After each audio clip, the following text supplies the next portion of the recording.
సుందరకాండ పారాయణం రెండవ రోజు.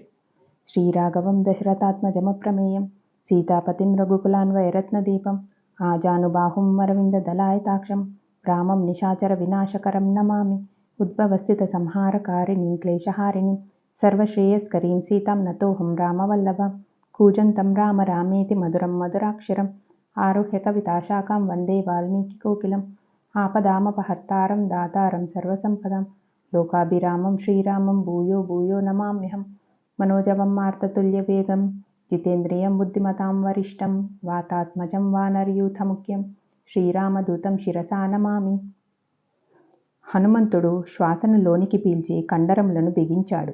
రాముని ధనస్సు నుండి విడువడిన బాణం మాదిరిగా ఒక్క ఉదుకున గాల్లోనికి లేచాడు. హనుమంతుని లంఘన శక్తి ప్రభావం చేత మహేంద్ర పర్వత శిఖరంపై ఉన్న వృక్షములన్నీ సమూలంగా పెకిలించబడి ఆకాశంలోనికి విసిరివేయబడ్డాయి. హనుమంతుడు ఒక విశాల మేఘం వలె పైకి దూసుకుపోయి తన తోకను జలిపించాడు. హనుమంతుడు గగనతలంలో ప్రయాణిస్తుండగా కూలిన వృక్షములు కూడా ఆయన వెనుకనే ప్రయాణించి ఆ పైన సముద్రంలో పడిపోయాయి. ఆ వృక్ష శాఖలకు చెందిన రంగురంగుల పుష్పములు రెపరెపలాడుతూ కిందికి రాలి నీటిపై చెల్లాచెదురుగా వ్యాపించి ఒక రమణీయమైన దృశ్యమును కల్పించాయి.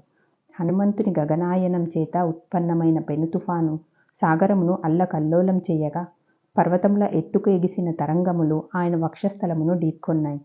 సముద్ర జలముల మీద హనుమంతుని నీడ 240 మైళ్ళ పొడవున 80 మైళ్ళ వెడల్పున ఆక్రమించింది. వాయుమండలంలో ఆయన ప్రయాణం చేస్తున్నందువల్ల ఏర్పడిన శూన్యావరణ ఫలితంగా పరిసర మేఘములన్నీ ఆయన వైపు మళ్ళాయి. హనుమంతుడు మేఘ సమూహముల వెనుక దాగుడుమూతలాడుతూ చంద్రుణ్ణి పోలి ఉన్నాడు.